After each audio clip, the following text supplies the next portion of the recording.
They say that wisdom was once locked away, hoarded by the gods in the heavens. But one tiny creature, clever and daring, decided to change that. With a web as his weapon and wit as his ally, he brought the gift of stories and chaos to humanity. His name is Anansi, and today we unravel the threads of his legend.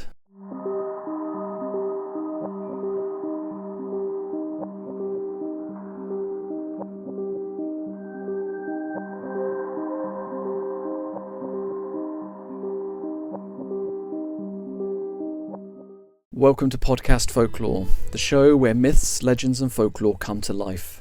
I'm your host Kriss, and today we dive into the world of Anansi the Spider, a trickster, a storyteller and a cultural hero whose web stretches across continents and centuries. Please don't forget to like and subscribe and keep sharing, so like Anansi, we can keep all the world filled with stories. So let's start at the beginning. Anansi's origins can be traced back to the Ashanti people of Ghana in West Africa, a region known for its rich oral traditions. Anansi, whose name comes from the Akan word for spider, wasn't just a fictional character. He was, and still is, a symbol, an archetype of cleverness, creativity and resilience. The Ashanti people held storytelling in high regard, using it as a tool to preserve their history, teach morals and entertain. In many ways, Anansi represents the storyteller themselves, a weaver of words and wisdom, much like a spider weaves its web.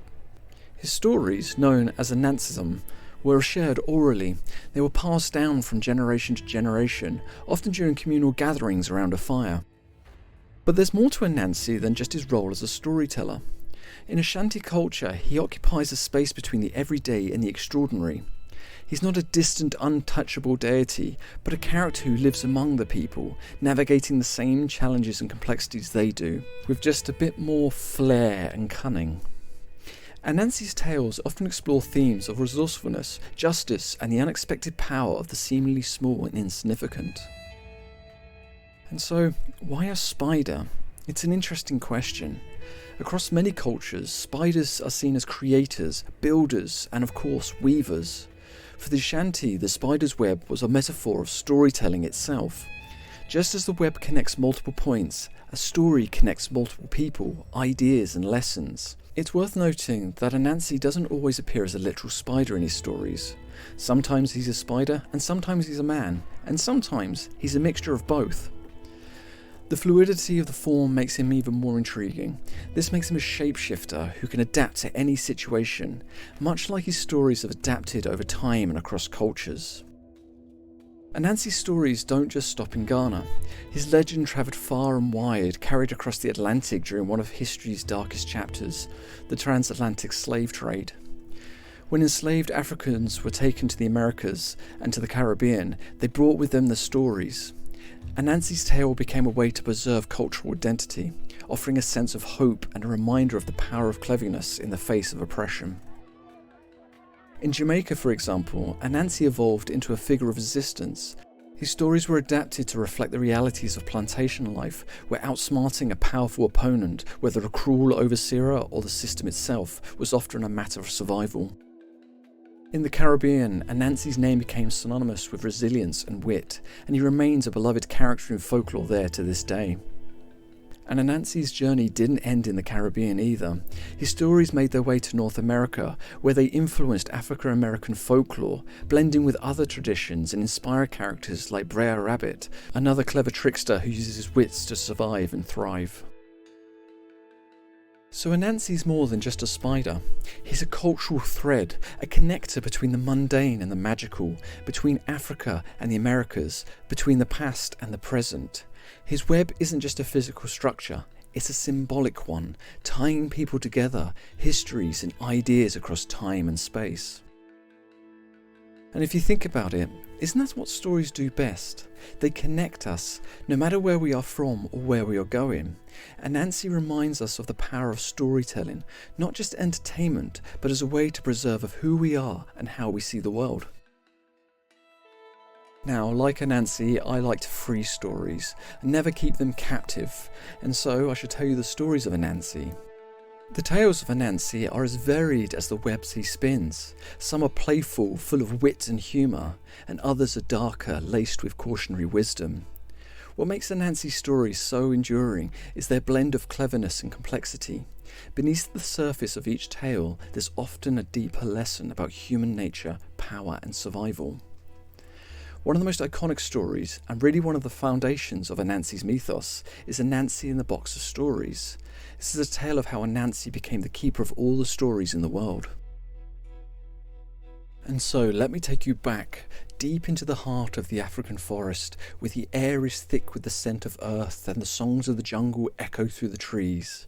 The land is ancient, alive with the whispers of the ancestors, and in this vast, vibrant world there lived a creature who was no ordinary spider.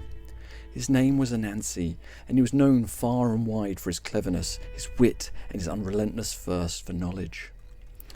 But there was one thing he did not have, a treasure that no one ever dared to claim: the world's stories. You see, in the days of old, all the stories of the world were owned by Nyame, the great sky god. He kept them secret, in a sacred place, hidden away from the world below. Stories were powerful, more powerful than gold, more valuable than any treasure. They were the fabric of creation itself, the lifeblood of humanity. And Nyame, in his infinite wisdom, kept them locked away in his celestial vault, unwilling to share them with anyone.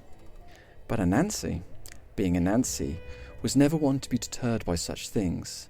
He didn't just dream of owning the stories, he knew he was meant to possess them. He was a spider after all, a master of weaving intricate webs. And what is a web if not a story carefully crafted, linking one thread to another, creating a whole out of fragments? And so Anansi made a decision. He was going to go to Nyame and demand the stories for himself. But there was one catch. Nyame was no fool. He would not simply hand over the stories without testing the would-be thief. And so he set Anansi a challenge, 3 impossible tasks. If Anansi could complete them, then the stories would be his. If he failed, he would leave empty-handed and the world would go without its precious gift of storytelling. The first task was to capture the mighty python. Now the python was not just any serpent, it was long and powerful and feared by all who roamed the land. Its scales gleamed like the night sky, and its movements were swift and silent. But Anansi, ever the strategist, did not attempt to fight the snake. Instead, he used his wits. He spun a clever plan. He called the python, flattering it, telling it how great and magnificent it was, and suggested they measure its length. Anansi tied a rope to a tree and asked the python to stretch out along it. And as the snake unwound itself, Anansi quickly tied the python up and rendered it helpless. But the python trapped, Anansi had completed the first task. Next came the leopard, the fiercest of hunters, with a coat spotted as the stars. It was swift and cunning, but Anansi wasn't afraid. He knew brute force would not win the day. He lured the leopard into a trap by pretending to be a fellow hunter. He dug a deep pit and covered it with branches, making it look like solid ground. And when the leopard leapt forward, confident and quick, it plunged straight into the pit. The mighty predator was trapped, unable to escape. Anansi smiled. Task 2 was complete. But the final task would be the most difficult. It was to capture the hornets. These tiny creatures, though small, were fierce and relentless. Their stings were painful, and they swarmed in great angry clouds. Anansi knew he had to be cleverer than them. He waited for the rain clouds to gather in the sky and pretended that a storm had arrived. He called out to the hornets, offering them shelter from the rain in a large gourd. The hornets, desperate for refuge, swarmed into the gourd, and Anansi sealed it tight, trapping them inside. And with that, task 3 was complete. With all 3 tasks accomplished, Anansi returned to Nyame. He stood before the great sky god, holding in his hands the fruits of his cunning, the python, the leopard, and the hornets. Nyame's face was inscrutable, knowing that no one had ever completed such a challenge before. And though he was reluctant, he kept his word. Very well, Anansi, the stories are yours. Anansi took the box, his heart racing with triumph. He had done it. He had claimed the greatest prize in the world. But this was not the end of the tale. This was only the beginning. For the stories that Anansi held in his hands were not mere words or tales. They were the very essence of life itself. They were the power to shape the world, to heal, to create, and to destroy. And from that moment on, Anansi became the keeper of all stories. He wove them in his web, spreading them across the world for all to hear. The gift of storytelling, which had once been hidden in the heavens, was now free. And as the stories spread, they began to take root, to grow and to multiply. Each one was a thread in the vast tapestry of human experience. And wherever Anansi's web touched the earth, there was a new story, one filled with lessons of wit, wisdom, and the endless dance of cleverness and folly. For as long as people told stories, they would remember the name of Anansi, the spider who dared to steal the stars from the sky. Now let's turn to a story of greed, ambition, and the way a little bit of cleverness, when stretched too far, can leave you with far less than you bargained for. This is the tale of why spiders have thin waists. And like many of Anansi's stories, it is both humorous and filled with a deep lesson about our own desires and the folly that can come with them. It all begins with Anansi, ever the opportunist and ever the schemer.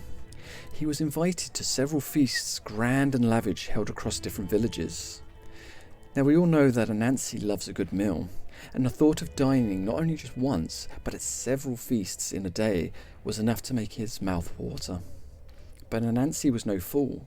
He wasn't about to walk away from one village to the next, eating each one in turn. That would take too much time, too much effort, and far too much walking.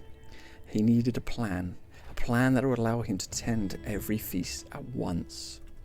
So he came up with an idea that only someone as crafty as Anansi could conceive. He decided to tie a series of strings around his waist, each one leading to a different village feast. Each time the food was ready, he would have the villagers pull the strings to summon him. He would be fed at every table without ever leaving his seat. It was a brilliant plan, or so he thought. Anansi in his excitement didn't stop to think about the consequences of trying to satisfy every desire, of trying to have it all. His rush to each feast, each village, tying the strings to his waist with careful precision. He could already imagine the food, steaming bowls of yam, plates of roasted meat, sweet fruits and fresh bread. It was enough to make anyone dizzy with hunger. But, as with all of Anansi's plans, things didn't go quite as expected. When the feasts were ready, the villagers pulled on the strings, just as Anansi had planned. But instead of pulling gently, they all pulled at once. Each feast tugged at him from a different direction. The strings tightened around his waist, squeezing him so hard that he could barely breathe. The tension grew, pulling at Anansi's body in every direction. He tried to wriggle free, but the strings only grew tighter. In his desperation, he started to panic, and the more he struggled, the more entangled he became. And so, that is with his attempt to have it all, to claim every feast, every morsel, Anansi found himself trapped by his own greed. The villagers, seeing his struggle, finally released the strings, but by then it was too late. Anansi's waist had been so tightly squeezed by the pulling strings that he was now permanently thin, so thin that he would never return to its original size. And that, my friends, is why, to this day, all spiders, especially those with the name Anansi, are said to have thin waists. It's a physical mark of the great lesson learned that day. When you try to take too much, when you want to be everywhere and have everything, you end up with far less than what you intended. Anansi's greed had left him in a position that he never imagined. His waist squeezed, his pride deflated, and the feasts that he had desired slipped away, one after another. He had been a fool, thinking that he could dine at every table without consequences. But as always, Anansi's mistake became a story to teach us that all the perils of excess and the danger of biting off more than we can chew.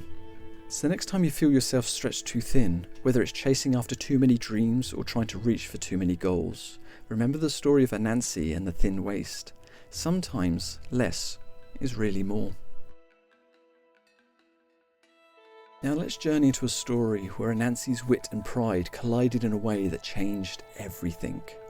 This is the tale of Anansi and the Pot of Wisdom, a story that reveals not only Anansi's cunning, but also the fragile nature of human arrogance and the inevitable consequences of hoarding knowledge. It's a tale of wisdom, or rather, the illusion of it, and how, sometimes, the greatest wisdom is in letting go. It begins, as so many stories do, with Anansi looking for something to claim as his own. You see, Anansi was always on the lookout for something to add to his vast collection of treasures, something that he would give even more power and prestige. He wasn't just content with being a trickster or a storyteller. No, he wanted to hold the ultimate treasure, the kind of treasure that could not be seen or touched, but felt by every being on the earth. And that treasure, dear listeners, was wisdom itself. One day, Anansi came across a wise elder, a figure so revered that people would come from far and wide just to hear his words. The elder had a pot, an old, humble-looking pot that it was, in fact, was filled with all the wisdom of the world. Every piece of knowledge, every lesson, every bit of understanding about life, the universe, and everything in it was contained within this pot. But Anansi, ever the opportunist, knew this was a prize he had been searching for. So, as only Anansi could, he devised a plan. He approached the elder and offered to take the pot of wisdom off the elder's hands, promising to keep it safe and use it wisely. The elder, being as wise as he was, knew exactly what Anansi was up to, but he said nothing, only nodding. He agreed to hand over the pot, but on one condition. "You may keep this pot," said the elder in a voice that was quiet yet firm. "You must share its wisdom with others, for wisdom is meant to be passed on like seeds of a tree. If you keep it all to yourself, the pot will lose its power." Anansi, of course, smiled slyly, thinking he had outsmarted the elder. He had no intention of sharing the wisdom. After all, it was his now, wasn't it? So he accepted the pot with greedy hands, and all the while imagining how greater he would become with all that knowledge. The elder's warning, though wise, was lost on him. Now the pot was Anansi's, but carrying around proved to be difficult. It was heavy and cumbersome and always on his mind. The weight of it seemed to grow with each passing day. But still, Anansi refused to share its contents. Instead, he kept the pot hidden and guarded it fiercely. He kept it locked away under his bed in his home, carefully keeping the knowledge to himself that he just as he planned.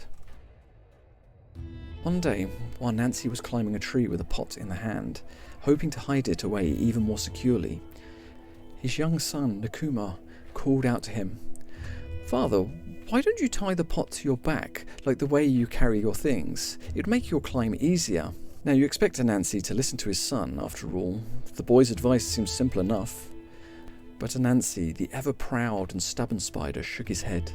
He didn't need help. He was Anansi, the cleverest spider in all the land. What did he need advice for? And besides, his wisdom was his alone. So he climbed the tree, pot clung tightly in his arms, but as he reached higher, the pot grew heavier, more cumbersome. The branches creaked under his weight, and soon he struggled to keep his balance. At the height of his climb, just when he thought he was almost safe, disaster struck. The pot slipped from his grasp and crashed to the ground below, shattering into 1,000 pieces. And as the pot broke, the wisdom inside spilled out, scattering across the world like seeds on the wind. Anansi watched in horror, unable to stop it, unable to reverse the damage. The wisdom that he had hoarded, that he believed was his to control, was now free. It spread like wildfire across the land. The lessons, the stories, the truths, each one now belonged to the people, to everyone. In that moment, Anansi realized something profound. Wisdom, like the wind, cannot be contained. It is not something to be owned or guarded. It must flow freely from person to person, spreading and growing. By keeping it to himself, Anansi had lost everything. The very thing he sought to control had slipped through his fingers. The world had now more wisdom than it could ever hold, and Anansi was left with only the lessons of his own folly. His son had been right all along. The wisdom had never truly belonged to him. It was never meant to be locked away in a pot, hidden in a tree. The greatest wisdom Anansi now understood was in sharing it, passing it on, letting it grow. By trying to hoard it, it lost the very thing he sought to preserve. And that is how wisdom became scattered across the world, for everyone to share and learn from. Anansi's mistake became the story that taught the world the value of humility, the importance of sharing what we know, and the dangers of trying to hold on to something that was never truly ours to keep. So now, whenever you see a spider, especially a spider with a curious, mischievous glint in its eyes, you might wonder if it knows something you don't. Remember this story. Wisdom is not something you can own, not something you can hold in your hands. It is something that, like the pot of Anansi, is meant to be shared. It is meant to flow, to move and to grow with every telling. And maybe the wisest thing you can do is to let it go. And now we've heard a few stories about Anansi, let's take a step back and look at the larger legacy, the far-reaching influence his tales have had on cultures around the world. Anansi is much more than a trickster spider. He is a symbol, a figure whose stories transcend borders and centuries. His influence has rippled across oceans and spread from the heart of West Africa to Americas and into the very fabric of folklore that we still hear today. But before we dive into how Anansi's tales travelled, let's first take a closer look at his role in societies that birthed him. In the Ghanaian tradition, Anansi is hero, a figure who represents the power of mind over might. He's often seen as clever, resourceful character who triumphs over stronger, more powerful enemies. This resonates deeply in cultures that face challenges from colonization to oppression. Anansi's ability to use his wits to overcome obstacles gave people hope. It was a reminder that intelligence and ingenuity, rather than brute force, could be the tool for survival. In the days of slavery, when enslaved Africans were forcibly brought to the Americas, the stories of Anansi were the few things that they could carry with them. In the Caribbean, particularly Jamaica, Trinidad and Haiti, Anansi became more than just a character in these stories. He became a symbol of resistance, of resilience and of hope. The tales of Anansi's trickery and cleverness took new layers of meaning in his context. His sly, sometimes sneaky ways, his ability to outwit those who thought they were in control. These were stories of survival. They were strategies for coping with the oppressive world and for finding power in places where power seemed impossible to grasp. In fact, Anansi's stories were often told in a kind of coded language, parables that spoke of experiences of enslaved Africans and the desire for freedom. The trickster, who was always seemed to outsmart the enemies, became a metaphor for how enslaved people could outwit their captors, using their minds to navigate a world that was stacked against them. Anansi's tales weren't just confined to one region either. As the Caribbean and African descended population spread across the Americas, so did Anansi's stories. He made his way into the United States, and even to the folklore of the indigenous people, who saw in Anansi something they could relate to, a clever figure who used intellect to survive. And over time, Anansi morphed and shifted and adapted, but the core of his story, the ability to triumph with wit over strength, remained universal. And it's not just in the Caribbean or in African traditions that Anansi's stories have persisted. He can be found in the folklore of South America, particularly in the coastal regions of Guyana and Suriname. In these places, Anansi has remained a symbol of resilience, a fixture in oral storytelling traditions. In these communities, his stories are still told around fires and at gatherings, and passing down through generations, often accompanied by laughter and lessons. The stories may differ slightly from region to region, but the essence remains the same. Anansi is always the clever one, using his smarts to navigate the world, no matter the challenge. And even today, Anansi continues to resonate.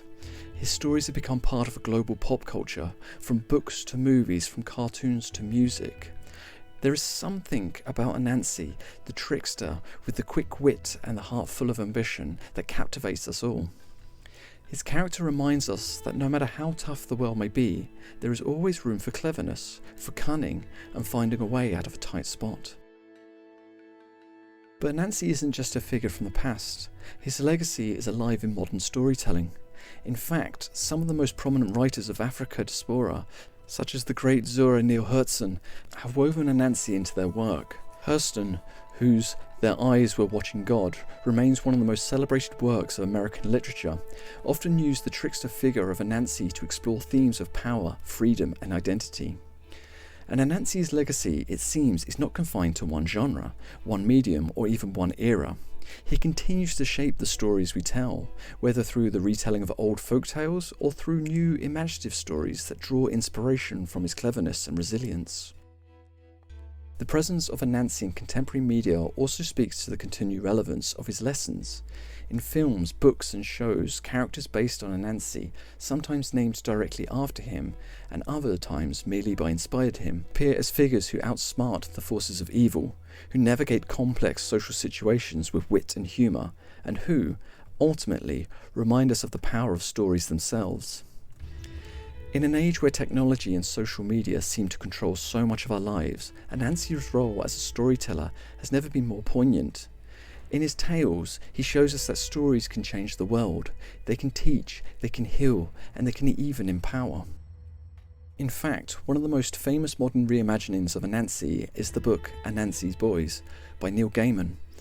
In this novel, Anansi is not just a trickster spider. He is a god, a father, and a symbol of complex relationship between the divine and the human. Gaiman's exploration of Anansi's role in the lives of his sons and the ways in which these stories have shaped culture is a powerful reminder that, even in the 21st century, Anansi's legacy endures. So whether you've heard Anansi's stories told around a campfire in the Caribbean, in the dusty corners of a library in Africa, or in the pages of a modern novel, his influence is undeniable. His stories have travelled through time, crossed oceans, adapted to new cultures, and taking on new meanings. And in every corner of the world where Anansi's tales are told, there's a thread of truth that we are all connected with the power of storytelling, the resilience of the human spirit, and the understanding that no matter the size or shape of the challenge, the greatest weapon we have is our wit. As long as there are stories to tell, Anansi will continue to be there, spinning his webs, teaching us, entertaining us, and reminding us that sometimes the greatest trick is the one that leaves us thinking. And so what can we learn from Anansi? Perhaps it's that life is like a web, fragile, intricate, and full of surprises. Whether he's teaching us to be clever, warning us against our greed, or simply making us laugh, Anansi the Spider has earned his place in the great tapestry of folklore. And so thank you for joining me on this journey through Anansi's world. If you enjoyed this episode, please don't forget to like, subscribe, and share this video, as it helps others discover the magic of storytelling and keeps us weaving more tales together. And so, do you have a favourite story or tale from history?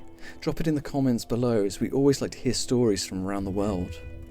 Until then, spin your own stories, share them wildly, and remember, every thread connects us to something greater.